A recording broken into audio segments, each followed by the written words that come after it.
It's Malia and welcome back to my channel. So I realized I haven't posted like an actual video like this in like a couple months. If you're wondering what I've been up to, here's a short montage. It's so pretty.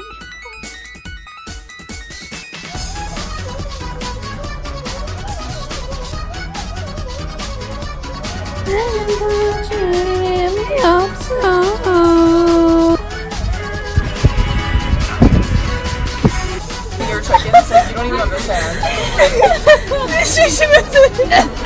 So I'm going to be telling you my experience buying BTS tickets and what you should know going into buying tickets on May 8th, I think, because they did add a few more dates to their Love Yourself, Speak Yourself World Tour.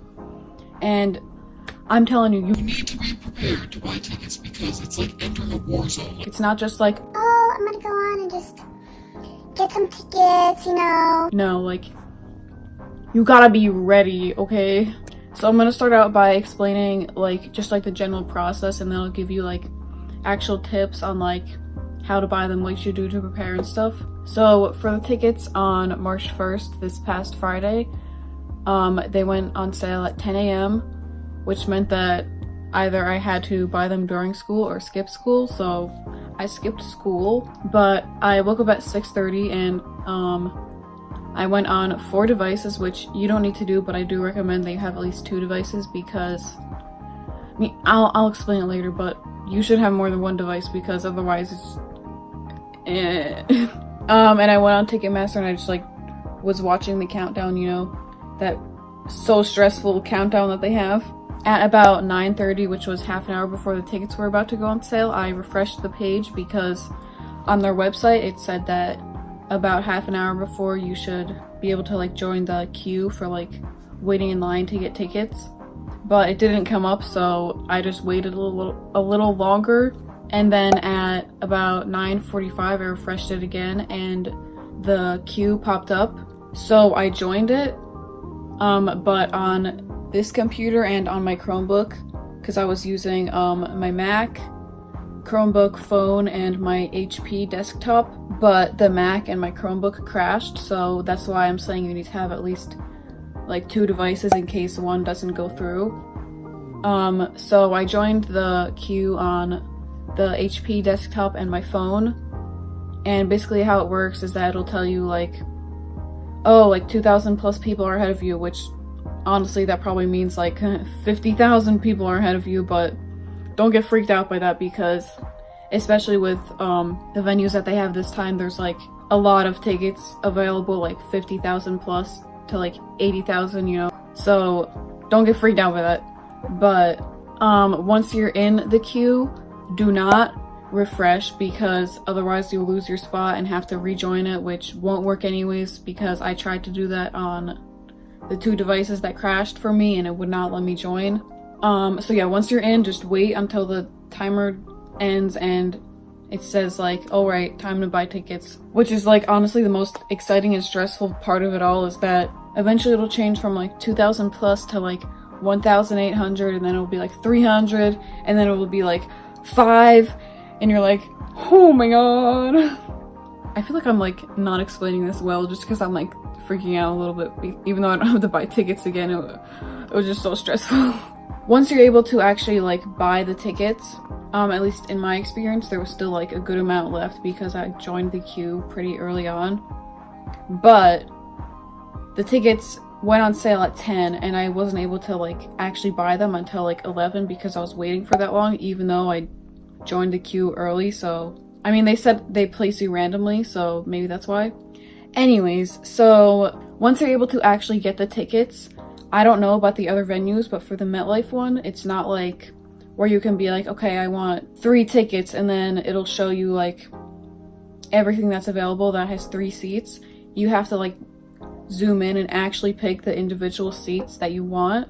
So I started clicking on a bunch of sections and obviously it was like, oh, sorry, another fan beat you to them, which hate that freaking message. You don't know how many times I saw that before I actually got tickets. But at that point, because like I was so set on getting like a specific section, I was like, you know what, I'm just gonna try and see if I just want to get anything at this point.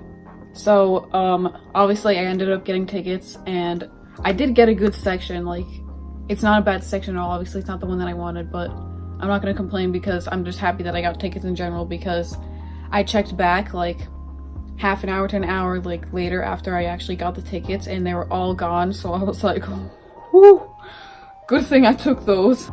So yeah, like that's the general process of it all. You want to enter at least like half an hour early to see if the queue pops up after you refresh.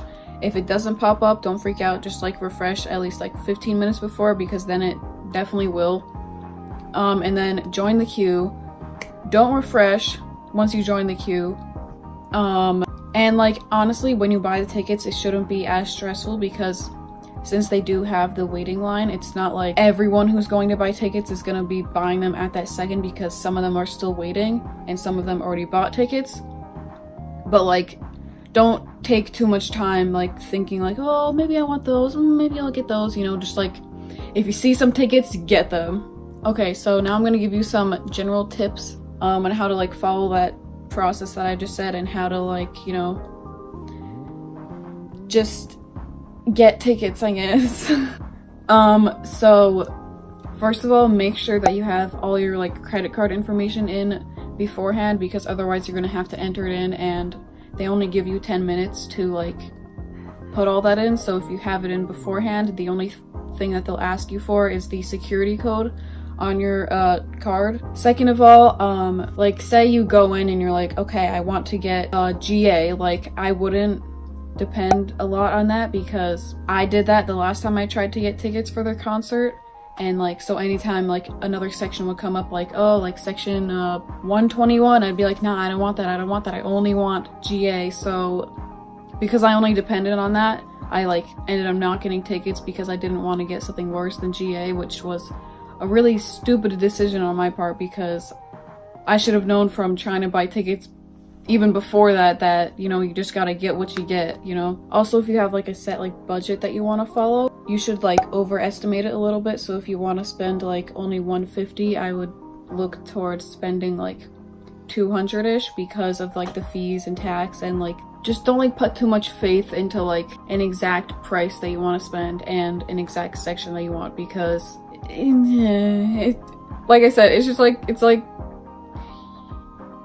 you just like don't have time to think about like what you want to spend or what you want to get. You just gotta do it, you know. I mean, like, lucky for me, my budget was like 150-ish per ticket, and I only ended up spending like 180, so I stayed pretty close. But I was willing to spend more if I had to, you know, because I knew I was like, like I just want to go, you know, like I don't care where I'm sitting.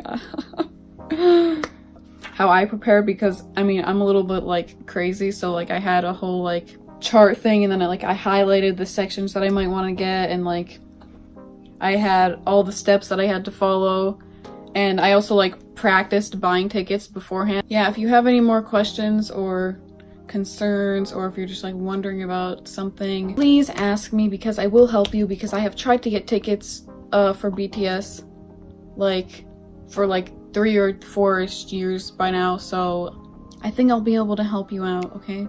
And I mean, like, don't freak out too much. It's like, I know like I was explaining it like it's like this whole like stressful thing, but maybe it's only stressful to me, but once you actually try and buy the tickets yourself, it's really self-explanatory. So I hope you enjoyed this video. Remember to comment below if you have any more questions, and good luck on buying tickets. I'm sure you'll do great, and I'll see you in the next video.